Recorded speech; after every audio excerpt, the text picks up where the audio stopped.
I knew I would never crave a cheeseburger again. His friends, his family, every detail, except the girl he had loved for years. When he saw me at his hospital bed, his expression was blank and repulsed, confused by the title of his fiancée. My heart broke as I twisted the engagement ring on my finger, clinging to the last piece of us. Doctors assured me memories might return with time, but Cleo made sure I never got that chance, convinced my late-night craving caused the crash.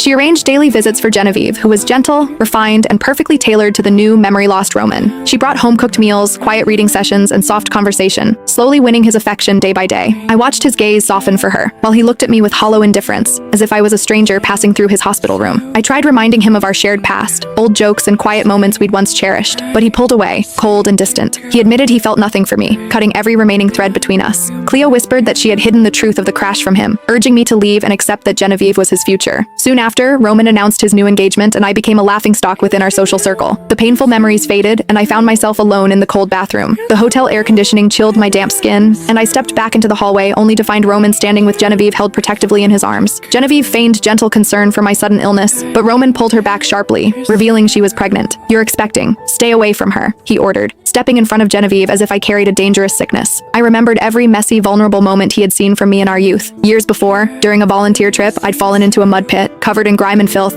and he'd held me close without hesitation, telling me I was perfect no matter what. Now, far cleaner and weaker, I was treated like something repulsive and unworthy of proximity. "I'm not contagious," I said hoarsely. He ignored me entirely, speaking only to Genevieve and offering to fetch me a coat. I refused his empty kindness and walked away, tears streaming down my face. In that moment, I swore I would never eat a double cheeseburger again. Cleo lived directly across from my apartment, and she constantly forced painful run-ins upon me, inviting Roman and Genevieve over just to torment me. She left leftover baked goods at my door with cruel remarks, making me watch the man I loved build a new life right in front of me. Unable to face them that day, I took a long detour through the stairwell and walked around the block to avoid the pair. On the street, a large unrestrained dog broke free from its leash and charged at me, knocking me harshly to the concrete. Genevieve rushed to help, swinging a branch to scare the animal away, but the dog turned and struck her instead. Dark red blood seeped through her clothes, and the sight triggered sharp phantom pain in my body. Roman and Cleo rushed over as the dog fled, and I was shoved roughly into the dirt without warning. Roman lifted Genevieve gently, his eyes cold and accusatory as he blamed me for her injury. "Pray she does not lose this child," he said flatly. My arm burned with fresh claw marks, but no amount of pain could compare to his unfair hatred. I told him it was an accident, yet he refused to listen, walking away and leaving me injured and alone. After hours of treatment at urgent care, I returned to work, exhausted and sore. My coworkers celebrated my upcoming promotion, a position I had worked hard to earn after our department head transferred months prior. Leadership had long hinted the role belonged to me until a cruel text from Cleo shattered my fragile peace. Genevieve had miscarried, and I was to blame. During the company meeting that day, our Vice President Russell delayed important announcements. When the topic of the manager position finally arose, he revealed corporate would hire an external candidate, stripping me of the promotion I deserved. Devastated, I fled the room and crossed paths with Roman. He admitted my lost promotion was his doing. Petty